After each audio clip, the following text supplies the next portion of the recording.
This is one of Nigeria's first tire recycling businesses. Workers start by ripping out the steel wires so the rubber can be cut, shredded, and turned into bricks for driveways and playgrounds. This is softer and actually a bit bouncier. Ifedolapo Runshewe started Freee Recycle back in 2018. Now, her company recycles hundreds of tires per day. We have over 400,000 tires stockpiled on site. But it's only a tiny slice of the problem. Humans throw out around 1 billion tires every year.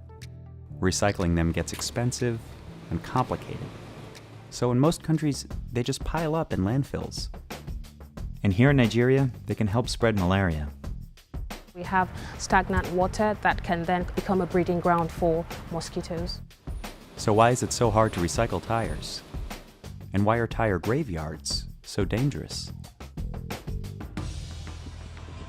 More than half of all the cars in Nigeria are in and around its biggest city, Lagos. So there's a good chance old tires will end up with a roadside mechanic like Samuel. Maybe you are going on the road, you have flat tire, I will repair it for you. He saves any tire he can't fix to sell to Freee Recycle. Samway and other shop owners, like Adams, make about 30 cents for each tire. It's good, because this tire is condemned before, cannot use for anything before. So for now, I can sell for Freee company. Today's haul will be stored in the lot behind Freee Recycle's 2.5-acre facility. When Ifedolapo wanted to launch the business, no one believed she could make money out of a pile of tires. They kind of looked at us like we're crazy, and generally that was the reaction. But now she has more than 100 full-time employees, and the business makes about 16 cents for every recycled tire.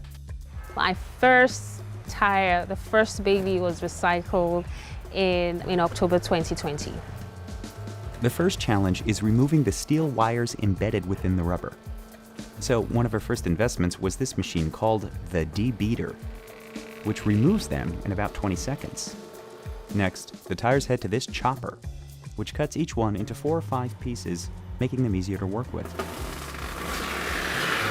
The company can process about 150 car tires per hour. The same things that make tires durable also make them hard to recycle. In the 1800s, Charles Goodyear accidentally dropped rubber treated with sulfur onto a stove and discovered a process to harden the material called vulcanization. It made rubber stronger and resistant to extreme temperatures.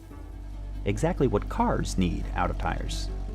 As more Americans started driving, rubber production exploded in the early 20th century.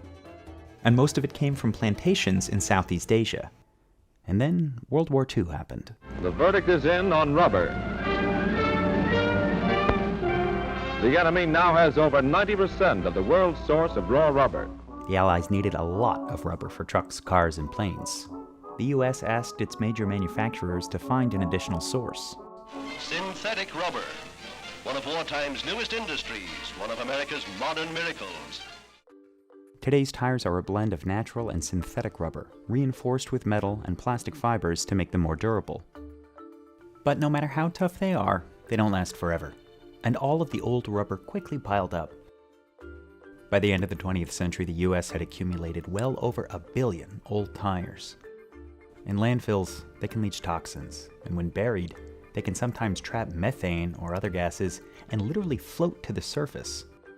They also burn fairly easily. In 1987, about 30 acres of tires caught fire in Colorado. It took almost a week to put them out, and the incident brought this kind of waste into the national spotlight.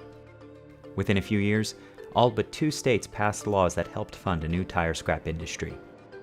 By 2021, the US had reduced the number of stockpiled tires to just 50 million. Now, America burns 1/3 of its used tires to fuel cement kilns and paper mills, and another third are turned into rubber surfaces like artificial turf. Less than 20% ends up in landfills. But in developing countries like Nigeria, tire waste is still a growing problem. The country ranks in the bottom 10% worldwide for recycling and sustainability. But Freee Recycle is aiming to change that. At the factory outside of Lagos, the shredder rips tires into chunks. These drums crush them into even smaller pieces. Workers rake the remnants over vibrating screens. And large vacuums prevent rubber dust from filling the factory air. Pieces 5 millimeters and smaller fall through. Larger chunks go back through the process and get crushed again. Magnets pull out any remaining metal shards. So here is the fiber separator where the fibers are being separated from the chrome rubber. These are reinforcement fibers, usually made of plastic, nylon, or some other synthetic material. Now, all that remains is rubber. The final vibrating screen separates the different sizes. Powder, which will give a softer feel suitable for playgrounds and gyms, and 3 to 5 millimeter crumbles, which are durable enough to use for driveways. To make those pavers, rubber crumbs twirl inside heated mixers. A polyurethane binder helps hold everything together. It took a long time to figure out the right ratio that could work in Nigeria's tropical savanna climate. A mix or a formulation that would work in, let's say, Europe, wouldn't necessarily work here. So, you just have to find what works best. Dyes adjust the color. A small layer of the colored mixture goes into the mold first. Then the rest of the brick is filled in with undyed rubber mix, which helps cut down on manufacturing costs. Then it is pressed down by hand and loaded onto trays. After loading it, it's being rolled to the hydraulic press where we press all the mixed material for proper compression. Finally, it sits in an oven to dry for up to 8 hours.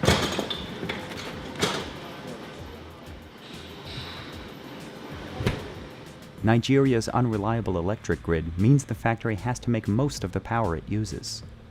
80% of our power is generated internally from diesel power generating sets. Workers tap the dried pavers out of the molds. On a typical day, they make roughly enough pieces to cover an entire tennis court. Every tire produces about 25 of these dog-bone-shaped rubber bricks. Now, they're ready to ship. Scrap tires have become a $12 billion global industry.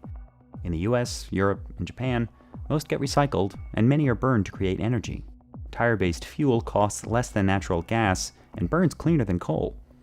But it still produces emissions comparable to other fossil fuels. In another method called pyrolysis, tires are heated to extreme temperatures without oxygen. Advocates claim it's the cleanest way to recycle them, but it requires a lot of energy, leaving small profit margins. In the US, a third of recycled tires become new surfaces in homes and playgrounds or mulch for gardens. In response to public concerns about shredded rubber leaking toxins, one US federal agency said it couldn't prove there were any health risks, but it recommended that kids should not eat the rubber. Sound advice. Back in Lagos, Freee Recycle's top-selling items are paving stones used in playgrounds like this one at an international school. We've been very happy with their service. The product's good. The thick rubber provides a nice bounce for children at play, but also makes repairs and additions easier. If you want to add more services or add more structures, you just remove it and when you're finished, put it back. While Freee Recycle aims to eliminate all of Nigeria's tire dumps, for now, this waste stream is still growing. But that's not Ifedolapo's only concern. The mother of two is raising a family and a business together. She says Freee Recycle is on the verge of becoming profitable, and she continues building it brick by brick. I think she's like a natural fixer. She saw a problem, she found a solution. Charming, but she's disturbingly efficient. She plans to expand throughout the country, as well as Rwanda, Ivory Coast, Ghana, and Kenya. I would like to see us tackling more waste, different types of waste, your paper waste, electronic waste, PET bottle. That's why our tagline is Waste to Wealth.